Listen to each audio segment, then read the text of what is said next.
In addition, going back to book, he wonders what might happen if we pretend that science is poetry, or that poetry is science, as if these two terms are philosophically interchangeable.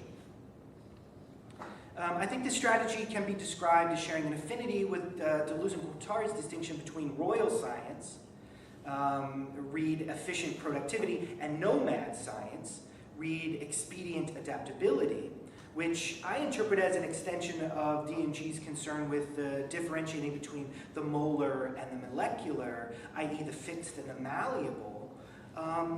And so I'm thinking the royal science, or the scientific establishment, represents the molar because it puts truth to work for, this is quoting from Thousand Plateaus, puts truth to work for law and order, while nomad science, or poetry, in this conception, represents the molecular because it puts truth at risk through trial and error. So one science is fixed, while the other, poetry, is malleable. One system, science, closely guards the power to speak and reproduce the truth by standardizing and perpetuating the static doxa as it is. While the other system, poetry, actively engages in the experimental process of questioning, developing, and in the case of pataphysics, purposefully misreading truth, or excuse me, misunderstanding truth, I guess both apply, as if it is other than doxa. Again, to return to book, as Book puts it, to understand on behalf of truth is to be reactive. To understand on behalf of truth is to be reactive, accepting the world of the as is. But to understand on behalf of error is to be creative, inventing the world of the as if.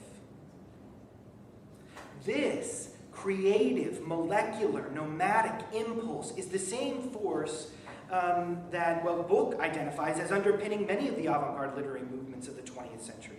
Thus, what pataphysics does for this conversation is, in a sense, level the power dynamic between poetry and science by presenting an affirmative alternative to the authority of royal science to speak truth.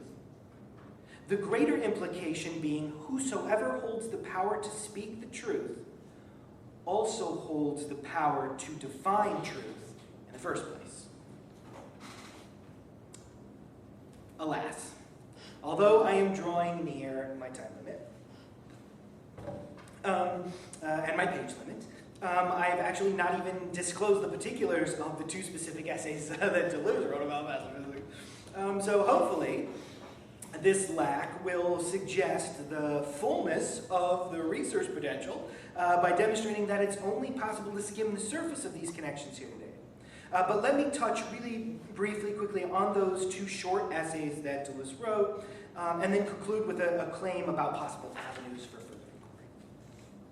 In the first of the two essays, which clocks in at only 7 pages, it's called An Unrecognized Precursor to Heidegger, Alfred Jarry. And you can find that in Essays, Critical and Clinical. That's where that lives. Deleuze claims that pataphysics has as its exact and explicit object the great turning, uses capital T, the great turning, the overcoming of metaphysics. In the other of the two essays, which is a whopping 2.5 pages, and that essay is called How Jarry's Pataphysics Opened the Way for Phenomenology. And you can find that one in the Desert Island texts. That's where that's collected. Deleuze extrapolates 3 ways in which that overcoming, that turning that he was just talking about, is dramatized through pataphysics. So 1, God is dead. 2, the human dies also through the intensification of nihilism's desire. That'd be a good tweet. Through the intensification of nihilism's desire. And then 3, which creates something other.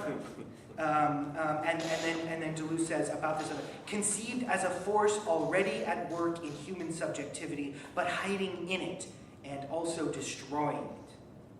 So according to Deleuze, the death of God for philosophy means the abolition of the cosmological distinction between 2 worlds.